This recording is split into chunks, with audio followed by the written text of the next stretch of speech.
पितृपक्ष में गया में पिंडदान क्यों करते हैं? पितृपक्ष में गया में पिंडदान क्यों करते हैं? गया में पिंडदान का क्या महत्व है?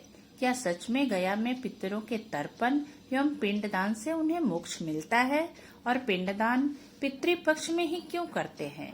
इस बार पितृपक्ष में पिंडदान के लिए गया आने वालों के लिए क्या है बिहार का विशेष उपहार? अगर आप भी पिंडदान के लिए गया आ रहे हैं तो जरूर ले जाइएगा बिहार का ये अनोखा उपहार। आप सभी को मेरा नमस्कार। आप सभी का पूनम एक प्रेरणा में हार्दिक स्वागत है। आइए जानते हैं कि आखिर सनातनी हिंदू पितृपक्ष में पितरों का तर्पण और पिंडदान गया जी में ही क्यों करते हैं। साथ ही हम आपको ये भी बताएंगे कि पिंडदान के लिए बिहार के गया जी आने वालों के लिए क्या है अद्भुत और अनोखा उपहार। गया जी में पिंडदान, तर्पण और श्राद्ध का विशेष महत्व है।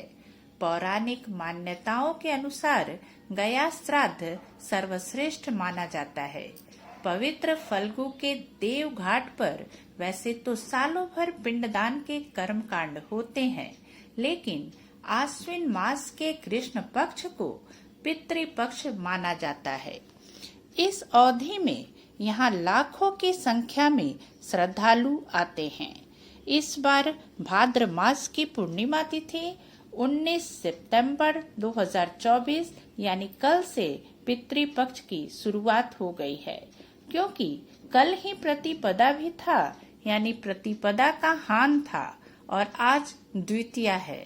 जिनके पितर प्रतिपदा या पूर्णिमा को यह लोग छोड़ गए हैं, वे प्रतिपदा या पूर्णिमा को उनको पिंडदान करें या पानी दें और श्राद्ध करें।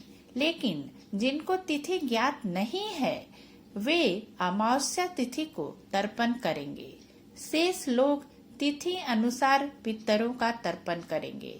गया में पितृपक्ष मेला 17 सितंबर से लग गया है। लोग विष्णुपद मंदिर, फल्गु नदी तट पर अपने पितरों का तर्पण कर देते हैं, तो पितृपक्ष में पितरों को तृप्त करने के लिए जल देने या श्राद्ध करने की जरूरत नहीं होती है। कहते हैं सबसे पहले सीता जी ने दशरथ जी को फल्गु नदी तट पर बालू का पिंडदान किया था, इसलिए वहां पिंडदान की परंपरा शुरू हुई। दूसरी किंवदंती है कि द्रौपदी पुत्र कर्ण ने पितरों का तर्पण किया। जब वे मृत्यु उपरांत स्वर्ग पहुँचे तो उन्हें खाने के लिए सोना, हीरा, मोती दिया गया। कर्ण ने कारण पूछा तो इंद्र ने कहा, तुम सारी जिंदगी सोना, धन, दौलत बांटते रहे हो, कभी अन्न जल का दान नहीं किया, कभी पितरों का तर्पण नहीं किया। कर्ण ने कहा, मुझे अपने कुल पूर्वज की जानकारी नहीं है। तब इंद्र ने कहा, तुम कुरु वंश में उत्पन्न हुए हो तो उनका तर्पण करो। कर्ण ने ऐसा ही किया। पिंडदान के पीछे हम यह कथा सुनते आ रहे हैं। इसमें सही गलत जो भी हो, सनातनी होने के नाते अपने पूर्वजों के प्रति कृतज्ञता व्यक्त करने का यह पक्ष है। ऐसा कोई कार्य ना करें जिससे पितृदोष लगे। कम से कम 5 साल तर्पण करने के बाद ही गया में पिंडदान करना चाहिए। तब आपके पितर शांत हो जाते हैं और उनका तर्पण बंद हो जाता है। सभी पितर हमारी भूल चूक माफ करें और अपनी कृपा दृष्टि बनाए रखें, यही प्रार्थना करनी चाहिए। विश्व प्रसिद्ध पितृपक्ष मेला 2024 में देश विदेश से पिंडदान करने बिहार के गया जी आ रहे तीर्थयात्रियों के लिए बिहार सरकार कई तरह की व्यवस्था कर रही है।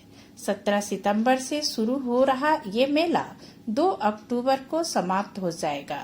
गया जिला प्रशासन के द्वारा पितृपक्ष मेला को लेकर पूरी तैयारी कर ली गई है और बिहार सरकार ने इस बार इसे विशेष बनाने के लिए विशेष प्रबंध किए हैं, जिसके तहत पिंडदानियों और तीर्थयात्रियों को पैकेजिंग कर गंगा जल उपलब्ध कराने की व्यवस्था की गई है। पितृपक्ष मेला में गया जी आने वाले पिंडदानी और तीर्थ यात्रियों को सरकार की ओर से गंगा जल उपहार स्वरूप भेंट किया जा रहा है। जल संसाधन विभाग के द्वारा प्यूरिफाई गंगा जल सुधा डेयरी को उपलब्ध कराया जा रहा है। इस प्यूरिफाइड गंगा जल को डेयरी में पैकेजिंग किया जा रहा है। गया जी में पिंडदान कर लौटने वाले सभी श्रद्धालुओं को विभिन्न सरकारी स्टॉलों से मुफ्त में यह उपहार उन्हें अपने घर ले जाने के लिए वितरित किया जाएगा। पैकेजिंग के ऊपर स्लोगन और सरकार की इस उपहार योजना का संदेश प्रिंट होगा। तीर्थ यात्रियों को पूजा पाठ या पीने के लिए और गंगा जल घर तक ले जाने के लिए तैयार किया जाएगा। हर पैकेज में गंगा जल की क्षमता 500 मिलीलीटर होगी। पितृपक्ष मेला में देश के विभिन्न हिस्सों से तो यहाँ लाखों की संख्या में तीर्थयात्रियों का आगमन होता ही है, वहीं विदेशों से भी गया जी में श्राद्ध पिंडदान के कर्म कांड के लिए अच्छी संख्या में लोग आते हैं। इस बार जिला प्रशासन का लक्ष्य है कम से कम प्रतिदिन 10,000 श्रद्धालुओं को उपहार स्वरूप गंगा जल प्रदान किया जाए। यह संख्या बढ़ भी सकती है। इसी हिसाब से सुधा डेयरी अपनी तैयारी कर रहा है। अंतः सलील फल्गु में सालों भर पानी रहे, इसी को लेकर मुख्यमंत्री नीतीश कुमार ने गया जी में गंगा जी को लाने के लिए गंगा उद्भव योजना बनाई थी, जो आज श्रद्धालुओं के लिए आस्था का विशेष केंद्र बन गया है। फल्गु नदी में गया जी डैम श्रद्धालुओं के साथ साथ पर्यटकों के लिए भी आकर्षण और आस्था का केंद्र है। पितृपक्ष मेला में गया जी आने वाले पिंडदानी और तीर्थ यात्रियों को बिहार सरकार की ओर से गंगा जल उपहार स्वरूप भेंट किए जाने की पहल ने पितृपक्ष मेला को विशेष बना दिया है। इसी तरह के अन्य वीडियो देखने के लिए हमारे चैनल को सब्सक्राइब अवश्य कर लें। साथ ही अगर जानकारी उपयोगी लगी हो और अच्छी लगी हो तो हमारे चैनल को लाइक और शेयर करना ना भूलें।